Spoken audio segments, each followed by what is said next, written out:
Við skulum færa þetta upp á hærra plan. Við Helgi erum búin að vera með Freysa var leikarinn fyrir okkur og hann hefur aldrei farið og klárað fund á réttum tíma og það var ekkert hægt að búast til því heldur núna.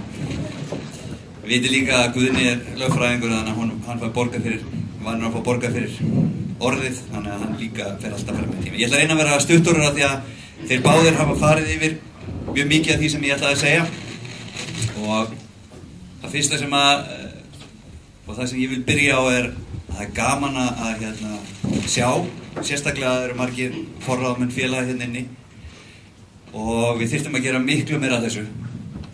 Þetta er það sem að mér finnst við hvað best gera hérna hjá KSÍ, allavega við sem erum að hugsa fótbolta. Það er mjög mikil samskipti milli okkar og þjálfarana út í félagunum og við mættum taka þetta einu skrefi lengra eins og við erum að gera hér og ræða betur saman við forráðamenn félagana það sem ég vil kannski kalla faglega þáttinn en svona fótbolta þáttinn. Það er auðvitað nóg að tala í kringum peninga og pólitík í fótbolta en við þurfum að vera svolítið samstíg það eins og Freysi var að segja hvert við erum að stefna, hvað er gott, hvað er það sem við sættum okkur við. Og ég átti að tala hvar stöndum við í samanburði við þá bestu og þeir bestu í dag eru Þjóðverjar. Þeir eru 82 milljónir, 27.000 klúbbar og eru með 7 milljón skráða leikmenn. Og eigum við virkilega að vera að bera okkur saman við svoleiðis þjóðir. Og það er bara að mínum mati ósanngjarn samanburður. Og það er eðlilegt að svona þjóð eigi leikmenn sem eru með betri einstaklingsgæði heldur en þeir íslensku.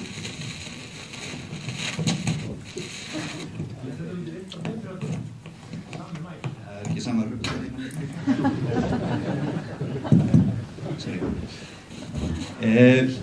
Bara ef við erum að tala okkur sjálfa, þetta er lokastaðan í riðlinum okkar og í fyrsta skipti í sögunni sem að Ísland vinnur riðil og við erum með 73% af unnum mögulegum stigum sem ég held að sé bara býsna gott sem þýðir það að við vorum að ná okkar besta árangri á besta tíma í sögulegu samhengi í fótbolta. Það er að segja, núna tökum við stöðuna í Evrópu, við vorum í topp 12 stöðu af evrópskum þjóðum og við erum í þessum A-riðli í þjóðadeild sem á eftir að koma í ljós að í framtíðinni þegar menn fara að kynnast þessari deild að skipti gríðarlega miklu máli.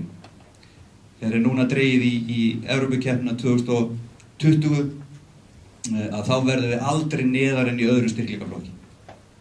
Ef við lendum í fyrsta eða öðru sæti í riðlinum okkar þá verðum við í efsta styrkleikaflokki sem þýðir það að við verðum ekki í riðli með allra bestu liðum í Evrópu eigur því meiri möguleika á að komast í úrslitakeppni Evrópumótsins. Hérna líka er komin svona bakleið inn í Evrópukeppni þannig að við vorum í rauninni að toppa okkur akkurat á besta tíma, mögulega tíma í sögunni. Aukin heldur er þetta besta upphafstölfræði sem að Ísland getur átt til að vinna risatitil. Það er að segja, ef við vinnum okkar riðil, spilum við undanúrslitaleik og úrslitaleik og getum orðið þjóðadeildarmeistarar. 1/12 upphafstaða. Við fáum aldrei aftur jafn góðan möguleika á að vinna risatitil. Þetta þýðir líka að árið sem er framundan 2019 verður geggjað. Við erum nánast bara að leika móti liðum sem fyrir ofan okkur á styrkleikalistanum. Ég vildi geti sett hinn liðin hérna inn í sem að við erum búnir að nokkurn veginn að velja, en það er ekki staðfest. En þetta eru mest lið sem eru fyrir ofan okkur á styrkleikalistan. Þannig að möguleikin okkar á að bæta okkur og metnaðarfullt lið og metnaðarfullir leikmenn vilja alltaf spila á móti þeim bestu, vilja alltaf bera sig saman við á bestu og þannig tökum við framförum. Með því að meta okkur alltaf við þá bestu. Þeir munu alltaf, þeir munu láta okkur opinbera okkar veikleika og við getum svo aðlaga okkur að þeim og bætt okkur áfram. Þannig að fyrir utan það að þetta gefur okkur miklu meiri möguleika að fá fleiri stig á FIFA-listanum og hækka okkur fyrir HM í Katar. Þetta svona styrkleikalistinn hjá Íslandi síðustu ár. Var áður fyrir svolítið eins og verulega sjúkur hjartasjúklingur. En við höfum náð að einhverju jafnvægi verið í kringum 20. sæti síðustu 3 ár og það sýnir sig bara að það svona staðan sem að veitir okkur möguleika á að berjast að komast í lokakeppnir. Þetta svona sú staða sem að ætti að gefa Íslandi möguleika á að spila í lokakeppnum. Þar auðvitað viljum við vera, það hins vegar algjörlega raunhæft að segja það að við verðum aldrei alltaf í öllum lokakeppnum. Þó að við höldum það núna að þetta verði bara svona verið í framtíð. Og ég ætla að reyna bara að skauta hratt yfir það sem ég ætla að segja. Nokkrar staðreyndir í dag fyrir utan að við erum í hæstu stöðu sem við höfum verið í. Við erum aldrei heldur, kalla megin, verið með fleiri atvinnumenn erlendis. Og þá tala ég stráka sem eru líka í akademíum. Við erum með yfir 100 leikmenn erlendis sem frábært fyrir jafn litla þjóð og okkar. Íslensk lið alltaf að nálgast að komast í Evrópukeppni þrátt fyrir það að við eigum svona marga leikmenn. Þetta nánast heil deild. Þetta nánast heil Pepsi-deild sem að spila erlendis. Þrátt fyrir það erum við, og það mun gerast að Íslensk lið kemst í riðlakeppni. Og í dag hefur aldrei verið meiri athygli á íslenskri knattspyrnu og við eigum auðvitað öll að njóta þess og við njótum þess öll, bæði leikmennirnir, íslensku félagsliðin, íslensku leikmennir vera verðmætari, auglýsingamöguleikar eða svona marketing hefur aldrei verið auðveldari fyrir íslensk félög og knattspyrnusambandi, þannig að við verðum að nýta okkur það. Aukin heldur, yngri landsliðin að standa sig vel, þjálfaramentunin og metnaður hjá þjálfurum á Íslandi engu líkur og þar tala ég af reynslu, búin að vera í kringum þjálfaranámskeiðin hjá okkur síðustu ár og ég segi bara alveg án þess að blikna að það alltaf að útskrifast betri og betri þjálfarar hjá, metnaðarfyllri og betri þjálfarar. Og það sem hefur líka breyst að samstarf milli þjálfara, bæði milli félaga og KSÍ og þjálfarana úti í félögunum alltaf að batna. Og það af sem áður frá þegar hér áður fyrr, þar sem allir þjálfarar héldu sínum leyndarmálum að sér. Og þannig leiðin fyrir okkur Íslendinga fram á við, bæði sem félögin og líka við sem þjálfarar, að það er svo miklu auðveldur að taka framförum þegar við deilum. Freysi fór aðeins yfir, og Guðni líka, yfir þjálfun efnilegustu leikmannana. Og það auðvitað eins hjá strákunum eins og stelpunum. Bestu leikmennir erlendis fara í akademíur, það æfa þeir með þeim bestu, leika með þeim bestu og móti þeim bestu og þannig tekur það framförum. Það bara svoleiðis. Og við auðvitað verðum að hugsa hvað við getum gert fyrir okkar bestu hér og það eru til ýmsar leiðir. Heyrði góða hugmynd að félög getur tekið sér saman, 2-3 stór félög, það eru risafélög hér til dæmis á Reykjavíkursvæðinu sem getur sameinast að búa til akademíu og tekið bestu leikmennina sína og haft æfingar fyrir þá. KSÍ geti gert það með, eins og Guðni nefndi, fleiri landsliðsæfingum, fleiri landsliðsæfingum og svo framvegis. Og kannski okkar kostur sá að þessir leikmenn ættu fyrr að geta spila meistaraflokksleiki heldur en annars staðar í heiminum. Þeir ættu fyrr hér í Pepsi-deildinni að geta komist í meistaraflokksliðið og fengið reynslu þar. Það ætti að vera það sem við höfum fram yfir alla hérna. En ég skil á ósköpuði líka að lið hér eru ólík með mismunandi markmið og lið sem að fara í meistaradeildir ekki að fara að pröfa einhvern 17 ára strák og í meistaradeildarleik eða ykkur sem geti ráðist meistaradeildarsæti. Þannig að lið eru ólík.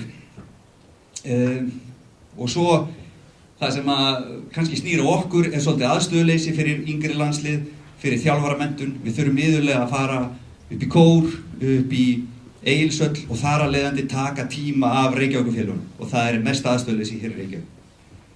Þannig að það svona eitthvað sem við þurfum að reyna að bæta. Ok, ég segi bara blákalt, þó okkur þykir rosa vænt okkar leikmenn og finnist þeir vera frábærir, þá erum við ekki með bestu einstaklingana. Við erum ekki með bestu einstaklingana í heimsmeistarakeppninni núna út í Rússlandi. Við erum klárlega, eins og Freysi kom inn á áðan, í svipari stöðu í karlafótbolta, við erum ekki með bestu sendingamennina. Við erum ekki með besta sendingahlutfallið.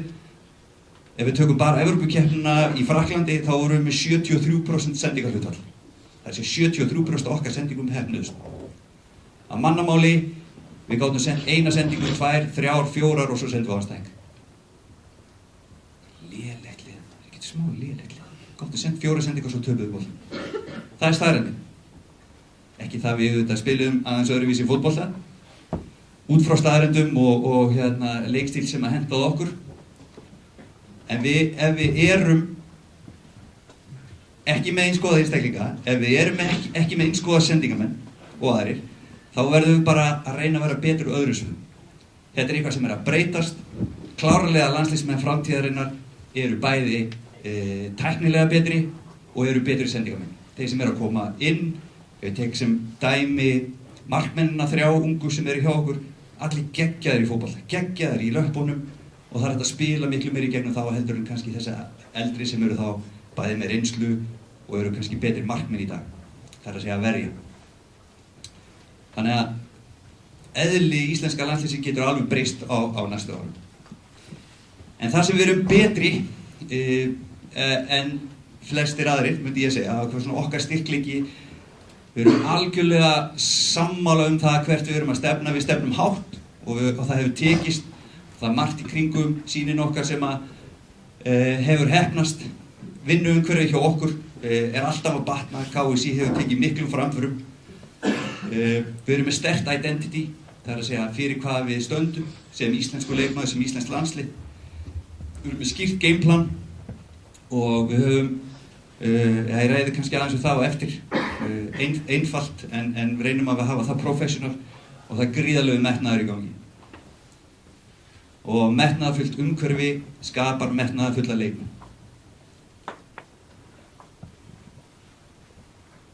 Í sambandi við markmið að vera löngu búin að ákveða að við séum að fara til Rússlands með alls konar aðgerðum, fórum fyrir Króatíuleikinn til Rússlands og völdum okkur stað þar sem við ætluðum að búa. Stór þáttur í því að menn eru algjörlega sammála það hvert við erum að fara. Kjánalegt hefðum við ekki komist þangað að vera búin að senda 3 menn að skoða Rússland, en klárlega stór þáttur í því að hugarfarið er rétt. Þegar þú ert underdog, þegar þú ert aðeins, eða þegar litið svona á því eins og þú eigir kannski ekki alveg heima þarna, þó að við séum ósammála því, fyrir underdog lið þá skiptir óbúslega miklu máli að það sé ekki alltaf verið að stoppa og endurræsa. Þannig að við verðum að halda skriðþungunum í því sem við erum að gera. Þess vegna erum við núna að tala þjóðadeildina. Af því að staðan á íslenska fótboltanum, staðan á íslenska landsliðinu í kalla, það stendur og fellur ekki með hvernig gengur í Rússlandi. Það stendur og fellur ekki með því sem að gerist í Rússlandi. Hvort við vinnum alla leikina, töpum öllu leikjunum, framtíð íslenska fótboltans liggur ekkert í því. Það er bara hvað við gerum næst. Af því að velgengni er stanslaust ferðalagi rétt átt. Og við sem underdog megum ekki vera að stoppa og byrja upp á nýtt. Við erum að halda því sem við gerum vel og vera alltaf með næsta verkefni klárt. Við erum alltaf tilbúin í næsta verkefni. Plana langt fram í tíman og segja frá því. Þora að segja frá því. Því það skiptir máli fyrir leikmenn að vita því hvert við erum að fara. Vinnuumhverfið, eins og við sagðan, metnaðarfullt vinnuumhverfi skapar metnaðarfulla leikmenn, vinnusamt umhverfi skapar vinnusama leikmenn og svo framvegis. Og ég verð að hrósa knattspyrnusambandinu fyrir margt af því sem að þeir hafa verið að gera hérna fyrir okkur, tekið vel í margar tillögur frá okkur. Og sem dæmi núna var framúrkeyrsla, hvort það var 20 milljónir eða eitthvað í bókhaldi á aðlandsliði karla. Einhverju hafa gagnrýnt það. Þær 20 milljónir felast í einni ferð til Tyrklands. Við sögðum það að það skipti gríðarlega miklu máli. Við áttum leik út í Tyrklandi í Eskişehir. Það voru 2 leiðir. Annars vegar þurftum við að fljúga til Íslands 2 dagar á milli leikja. Við þurftum að fljúga í 3 tengiflugum. Það er að segja við þurftum að sofa, fara snemma af stað, fljúga millilenda á 2 stöðum áður en við kæmum hérna heim. Eða taka leiguvél. Strax eftir að leikur var búinn, allir í sturtu fengu sér að borða út í vél, flugu til Íslands. Við höfum 2 daga til að undirbúa okkur fyrir þann leik. Sem á endanum var leikur sem skipti öllu máli fyrir íslenska landsliðið. Og ég veit að þetta var ekki auðveld ákvörðun að taka fyrir KSÍ að gera þetta. Kosovo var að spila heima hjá sér. Flaug, 3 tengiflug, mista veginn. Komu hér daginn fyrir leik, drullu þreyttir, ósofnir, gátu ekki raskan. Og ég hef ekki boðið í það hefðu við tekið þessa leik. Þannig að bara svona litlir hlutir, stór ákvörðun fyrir lítið knattspyrnusamband, en skipti gríðarlega miklu máli fyrir strákana og fyrir árangur landsliðsins. Þannig að bara til þess að hrósa þeim sem taka svona ákvarðanir. Önnur ákvörðun í umhverfinu hjá okkur sem að ég vil hrósa er í Evrópukeppninni út í Frakklandi. Sögðum við næst erum við að fara í Evrópukeppni. Þegar þessi keppni er búinn þá erum við að fara í Evrópukeppnina. Og við erum í riðli með Tyrklandi, við erum í riðli með Króatíu og við erum í riðli með Úkraínu. Og við viljum fá mann sem að fylgist með öllum leikjunum þeirra. Það hefur aldrei verið gert áður hér. Að þessi sendur maður til þess að fylgjast með næstu andstæðingum í næstu keppni. Þetta er bara hluti af því að vera ekki alltaf að rístarta batteríinu. Freyri sendur út, sér þessa leiki alveg með eigin augum, leikrinnir alla helvíti andstæðingan okkar. Þegar við förum til Úkraínu, vitum allt um liðið. Allt um liðið. Og svona hlutir, þegar allar að ná árangur, skipta gríðarlega miklu máli. Þannig að við erum ótrúlega ánægðir með hvað KSÍ hefur orðið professional. Við erum auðvitað að verða meira professional út af því að leikmenn er alltaf í betri og betri liðum. Það koma meiri kröfur frá liðunum á okkur. Þeir vilja fá fitness data leikmennin okkar. Og sem betur fyrir erum við núna með Sebastian Boxleitner sem er búinn að vinna í þessu umhverfi. Hann sendir report til félagana. Þessi leikmaður, hann æfði svona mikið, hann æfði svona mikið á 90% púls og svo framvegis. Og þetta er bara staðreyndin í dag. Við erum komnir á svolítið meira professional umhverfi heldur við höfum verið í hingað til. Skýrt einkenni og ég sagði áðan að við erum ekki bestir á sumum sviðum og það er betra að vera bestur í 6 atriðum af 10 heldur meðalgóður í 10 af 10. Þannig að við ætlum að vera óbúslega góðir, við ætlum að vera bestir á ákveðnum sviðum. Við vitum að við erum ekki með mestu einstaklingsæfileikana. Við vitum að við erum ekki með bestu sendingamennina, en við getum verið bestir á öðrum sviðum. Og þetta er svona í grunninn þar sem við erum að reyna að vera bestir. Við viljum vera skipulagasta liðið, við viljum vera besta varnarliðið, við viljum vera sterkustir í föstum leikatriðum, við viljum vera vinnusamastir og grimmastir og svo eru hlutir eins og við viljum vera með besta liðsandan, við viljum að sé gleði hjá okkur og að sé agi, einbeiting, karakter og margir leiðtogar. Og spurningi mín hér út í sala, því að þetta er ekki einhver heilagur sannleikur, spurningi mín, er þetta það sem að við út í félögunum erum að presentera til leikmanna? Eru þetta eiginleikarnir sem að við leggjum áherslu á? Því að þetta er það sem við þurfum frá íslensku landsliðsmönnunum. Þetta er það sem við þurfum að fá úr íslensku landsliðsmönnunum. Erum við sem þjálfarar, erum við að hrósa fyrir þessa hluti? Fyrir vinnusemi, fyrir grimmd, fyrir aga og einbeitingu, fyrir karakter. Erum við að hrósa fyrir þessa hluti? Erum við bara að hrósa fyrir hvað maðurinn getur haldið boltanum oft á lofti og svo framvegis? Sama með gildin okkar, 5 gildi sem við hömrum á að það sé alltaf í kringum íslenska landsliði, hvort sem við erum að æfa, hvort sem við erum að funda eða hvort sem við erum að spila. Það sé alltaf vinnusemi, grimmd, gleði, agi og einbeiting hjá okkur. Og erum við að hrósa krökkunum okkar út í félögunum fyrir þessi gildi. Því þau eru mikilvæg þegar þau verða fullorðin.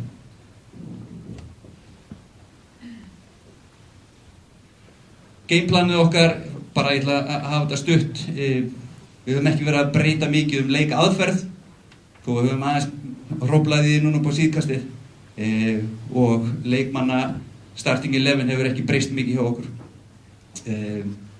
En við höfum eins og með leikreiningu, eins og með fitness þáttinn, og svona ýmislegt annað höfum við reynt að bæta, en við bara sleppum þessum þætti, við tölum þá kannski það aftur á eftir. Að vita hvar við stöndum, í hverju við erum góð, lykillinn að því að halda áfram sömu velgengni. En ef við viljum ekki bæta okkur á öllum sviðum, þá gerist ekki neitt. Guðni byrjaði eiginlega á þessum orðum. Að við þurfum ekkert að umturna ykkur þó að komi hingað direktor á fútból eða nýr þjálfari. Við þurfum ekkert að umturna ykkur, við erum búin að koma staði nokkurn veginn held ég, hvaða sem kemur okkur áfram. En við megum aldrei gleyma því að við verum alltaf að bæta okkur. 1% hér, 1% þarna. Siggi Dúlla aðeins duglegri í næstu ferð og helst að hafa það þannig að leikmennirnir þeir finni það, þeir sjáu það. Það allir í kringum mig að reyna að bæta sig. Ég ætla að gera það líka. Það umhverfið sem við verðum að skapa til að taka fram fyrir. Sagði á það líka fullt af áskorunum í framtíðinni 2019 geggjað. Erfiðir leikir, erfiðir mótherjar, en fullt af nýjum möguleikum og þetta bara spurning ákvörðunartöku. Og sá sem heldur að hann sé búinn að toppa sig, hann mun strax sama dag byrja að dragast aftur því að aðrir í kringum hann að taka fram fyrir. Hlakka til á eftir, það sem að mér finnst þetta að ganga út á er spurningar, samtal og hlakka til að heyra í ykkur eftir.